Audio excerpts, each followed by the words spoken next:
Hello everybody, this is Harshvardhan Singh. Welcome to our educational channel Rot Free Learning. So friends, हम class 12th geography का chapter 4 human development पढ़ रहे हैं, जिसमें हमने different topics को समझा। अब आज का हमारा टॉपिक है अप्रोचेस टू ह्यूमन डेवलपमेंट, जिसका मीनिंग हुआ कि ऐसे कौन कौन से तरीके हैं जिससे ह्यूमन डेवलपमेंट तक पहुंचा जा सकता है। So there are many ways of looking at the problem of human development.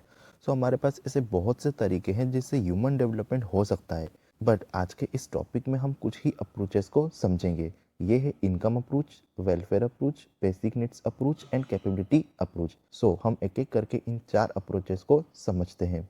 सो इसमें फर्स्ट है हमारे पास income approach. This is one of the oldest approaches to human development. So जैसा कि हमने चैप्टर के स्टार्टिंग में समझा था कि किसी कंट्री की इकोनॉमिक ग्रोथ जितनी ज़्यादा होगी उस कंट्री का डेवलपमेंट उतना ज़्यादा होगा। सो ये जो इकोनॉमिक अप्रोच है ये सबसे ओल्डेस्ट अप्रोच है। Human development is being linked to income. इस अप्रोच में हम ह्यूमन डेवलपमेंट को इनकम से लिंक करके समझ रहे हैं। The idea is that the level of income reflects the level of freedom and individual enjoys. So income approach कहता है कि किसी के पास जितनी ज़्यादा इनकम होगी उतनी ही फ्रीडम वो इंडिविजुअल इंजॉय करेगा। हालांकि ये बात भी बिल्कुल सही है, लेकिन इसके भी कुछ नेगेटिव्स हैं जिसको हम अभी समझेंगे। Higher the level of income the higher is the level of development. That means कि जितनी ज़्यादा इनकम होगी उतना ही ज़्यादा डेवलपमेंट होगा। बट ये जो इनकम अप्रोच है ये कहीं ना कहीं इतना एक्यूरेट नहीं है और इतना सटीक नहीं बैठता है। फॉर एग्जाम्पल, अगर किसी कंट्री की इकोनॉमी लार्ज है तो इसका मीनिंग ये बिल्कुल भी नहीं है कि वहाँ पर सभी ह्यूमन बींग्स का डेवलपमेंट होता होगा। और इसको हम और अच्छे से समझ सकते हैं कि अगर किसी फैमिली की इनकम बहुत अच्छी है लेकिन उस फैमिली के मेंबर्स को कोई फ्रीडम है ही नहीं, तो फिर उस फैमिली के मेंबर्स का भला डेवलपमेंट कैसे हो पाएगा।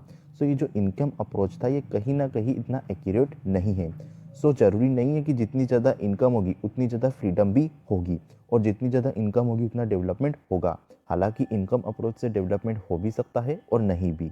अब सेकेंड है हमारे पास welfare approach. This approach looks at human beings as beneficiaries और targets of all development activities. So ये अप्रोच कहता है कि ऐसी डेवलपमेंट एक्टिविटीज़ हो जिससे ह्यूमन बींग्स का बेनिफिट हो। The approach argues for higher government expenditure on education, health, social service. So इस अप्रोच से जो गवर्नमेंट है उसको हायर एक्सपेंडिचर्स करने होंगे लोगों के लिए कि लोगों को health, education and social services मिले। People are not participants in development but only passive recipients. So इस अप्रोच को अगर हम समझें तो समझ में आता है कि इससे लोगों की इनकम का कोई लेना देना नहीं है।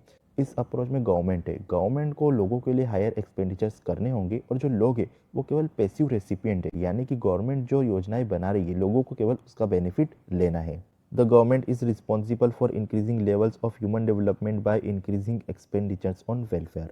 सो वेलफेयर अप्रोच में ये गवर्नमेंट की रिस्पॉन्सिबिलिटी है कि वो पॉपुलेशन का डेवलपमेंट करे। अब थर्ड अप्रोच है हमारे पास basic needs approach. This approach was initially proposed by the International Labour Organization. So ये जो अप्रोच है ये first time International Labour Organization ने दिया था। ये अप्रोच कहता है कि लोगों की केवल अगर बेसिक नीड्स फुलफिल कर दी जाए तो ह्यूमंस का डेवलपमेंट हो जाएगा। अब ये बेसिक नीड्स क्या हो सकती है? Health, education, food, water supply, sanitation and housing. So इस अप्रोच से अगर लोगों की बेसिक नीड्स फुलफिल कर दी जाए जैसे वाटर सप्लाई, फूड सप्लाई, तो ह्यूमंस का डेवलपमेंट हो सकता है। अब बेसिक नीड्स अप्रोच और वेलफेयर अप्रोच में ये डिफरेंस है कि बेसिक नीड्स अप्रोच में हम बिल्कुल बेसिक चीज़ों पे काम कर रहे हैं जैसे food supply, water supply, sanitation, housing, यानी कि एकदम बेसिक चीज़ों पे काम कर रहे हैं जैसे रोटी, कपड़ा और मकान। जबकि वेलफेयर अप्रोच में हम एकदम बेसिक चीज़ों पे काम नहीं कर रहे हैं, उसमें हम हेल्थ, एजुकेशन और सोशल सर्विस पर काम कर रहे हैं। सो बेसिक नीड अप्रोच और वेलफेयर अप्रोच में डिफरेंस यही है कि बेसिक नीड अप्रोच में हम बिल्कुल बेसिक चीज़ों पे काम कर रहे हैं। The question of human choices is ignored and the emphasis is on the provision of basic needs of defined section. सो इस अप्रोच का एक नेगेटिव पॉइंट ये है कि अगर इस अप्रोच से ह्यूमन डेवलपमेंट होगा तो इससे लोगों की चॉइसेस लिमिटेड हो जाएगी। डेट मीन्स उनके पास इतनी फ्रीडम नहीं रहेगी, क्योंकि यहाँ पर हम केवल लोगों की बेसिक नीड्स पर फोकस कर रहे हैं, उनकी कैपेबिलिटी पर फोकस नहीं कर रहे हैं। सो इसी को देखते हुए हमारे पास फोर्थ अप्रोच है capability approach. This approach is associated with professor Amartya Sen. So जो अप्रोच है ये प्रोफेसर अमर्त्य सेन ने दिया है।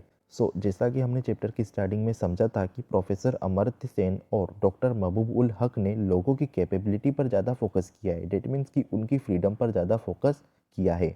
सो building human capabilities in the area of health, education and access to resources is the key to increasing human development.